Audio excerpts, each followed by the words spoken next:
ओम शांति। आपका प्रश्न है कि आपका 2 साल से केस चल रहा है और जज ने कहा कि अगर साथ पति के साथ नहीं रह सकते तो तलाक दे दो, लेकिन माता पिता मना कर रहे हैं कि तलाक मत दो, उसको हैरान करो मना, भले वो ऐसे कोर्ट में धक्का खाए। और आपने ये भी बताया कि अभी तक डेट ही पड़ती रही है और सब सुलह करने को कहते हैं। आपकी बच्ची भी पिता को याद करती है और ये आपका पति भी डिप्रेशन में जैसा लगता है। आपका वकील भी कह रहा है कि अ, सारी जिंदगी तो ऐसे नहीं जाएगी। तो ये सब बातों को सुनकर मैं कंफ्यूज हूँ। मैं क्या करूँ, समझ में नहीं आ रहा है। उत्तर है, देखो, आप कितनी बार गए और प्रॉब्लम कोई चेंज मीन्स के प्रॉब्लम बढ़ते ही गए और आपकी जैसी जिंदगी जैसे नर्क थी। बाद में भी आपको कितना हैरान किया है। क्या आपको लगता है कि वो ऐसे संस्कार सुधर जाएंगे और ऐसा चांस वापस निकलने का और नौकरी मिलना? लोगों को नौकरी नहीं मिल रही है और आपको योग के प्रयोग से नौकरी अच्छी मिली बिना पेपर। आपका सर्टिफिकेट भी वो नहीं दे रहे थे। कितना हैरान किया है। तो क्या आपको लगता है कि ये चेंज हो जाएंगे? देखो, ये फैसला तो आपको ही करना है। हम तो हमारे अनुभव से और बाबा की बातों को समझकर जवाब दे रहे हैं। अगर मैं होती या मेरी बेटी होती तो मैं कभी नहीं जाने देती।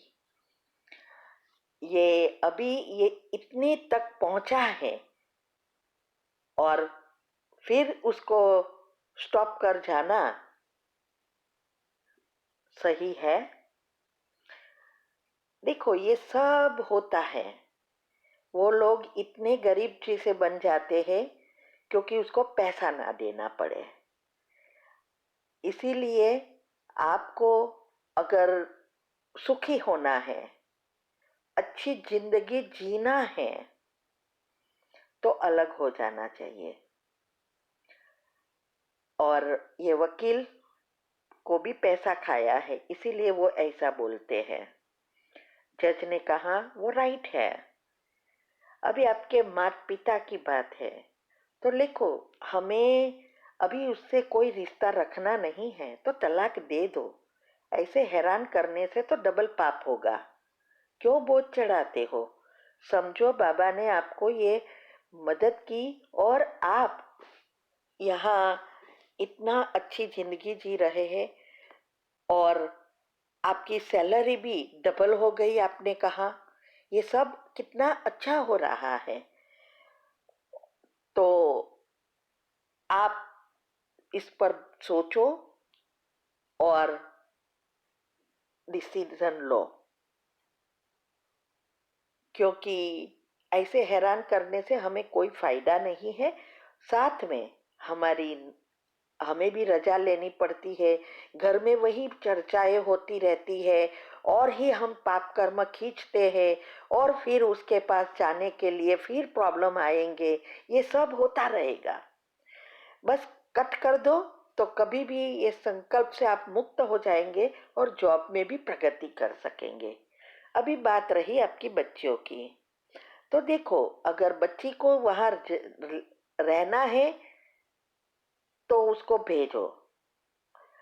नहीं तो आप दूसरा ये कर सकते हो, वीकेंड में भले वो लोग ले जाए और उसको रखे फिर छोड़ जाए, या वैकेशन है तो भले ले जाए। ऐसा फिक्स लिखा हो अंदर कि इतने वीकेंड, एक महीने में एक वीकेंड या 2 वीकेंड जाएगी, या वेकेशन में इतने दिन जाएगी, ये लिखवा लेना है। हम सब हमारे घर में सब ऐसा ही करते हैं, बच्चे रजा होती है तो चले जाते हैं।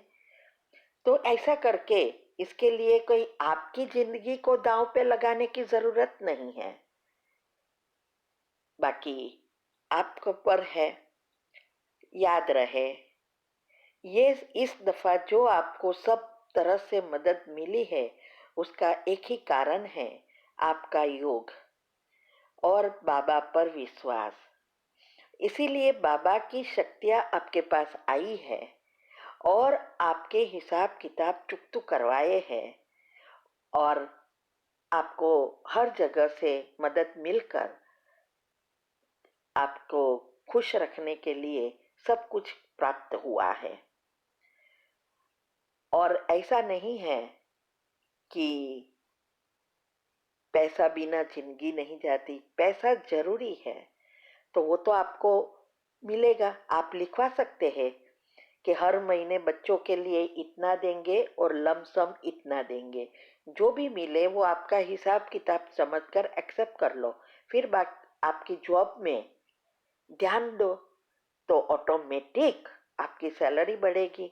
और मैंने बताया है कि जॉब में प्रगति करने के लिए क्या क्या करना है वो करते रहो और साथ साथ सेवा का निकालो तो आपका सूक्ष्म शरीर क्लीन होता जाएगा, तो हर जगह पे फायदा ही फायदा होगा। तो इसीलिए अभी आपको क्या करना है आपको समझ में आ गए। और दूसरा, एटलीस्ट हमें, आप जो भी डिसीजन लो हमें इन्फॉर्म करते रहो। लास्ट टाइम मैंने जवाब दिया लेकिन आपने कुछ नहीं कहा, उस टाइम ही हमने बता दिया था।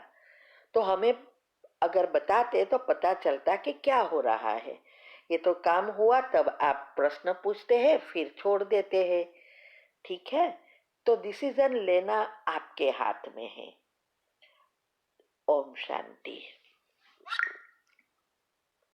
हाल समाज से आने वाली द्रौपदी मुर्मू की जिंदगी किसी प्रेरक कहानी से कम नहीं है। उनके जिंदगी में ऐसे कई उतार चढ़ाव आए हैं, जब उनकी जगह कोई और होता तो शायद टूट जाता। लेकिन द्रौपदी मुर्मू मानसिक शक्ति की एक ऐसी मिसाल है जिनसे देश के हर युवा को आज सबक लेना चाहिए। और मैं तो ये कहूँगा कि खास तौर पर हर महिला को तो ज़रूर सबक लेना चाहिए। तो इस समय हमारी जो महिला दर्शक हमें देख रही हैं, उनके लिए कहानी खास तौर पर बता रहा हूँ। द्रौपदी मुर्मू का परिवार यूं तो बहुत बड़ा है, लेकिन उसमें उनके सबसे करीबी लोग आज इस दुनिया में नहीं हैं। द्रौपदी मुर्मू अब तक अपने 3 बच्चों और अपने पति को खो चुकी हैं। 1984 में द्रौपदी मुर्मू ने अपनी 3 साल की बेटी को खो दिया। इसके बाद 2010 में उनके 25 वर्षीय बड़े बेटे की मौत एक दुर्घटना में हो गई। इसके बाद 2013 में उन्होंने अपने छोटे बेटे को भी खो दिया और फिर 2014 में उनके पति ने भी उनका साथ छोड़ दिया, उनके पति की भी मृत्यु हो गई। तो आप ये समझ लीजिए कि 5 साल के अंदर अंदर द्रौपदी मुर्मू ने अपने 2 जवान बेटों को खोया और फिर अपने पति को खोया। इस दौरान वो बिल्कुल अकेली पड़ गई और गहरे डिप्रेशन में भी चली गई। लेकिन उन्होंने तब भी हार नहीं मानी और अपनी जिंदगी को एक बार फिर नए सिरे से शुरू किया। डिप्रेशन से लड़ने के लिए उन्होंने मेडिटेशन का सहारा लिया। उन्होंने ब्रह्म कुमारी को ज्वाइन किया और वहां जाना शुरू कर दिया।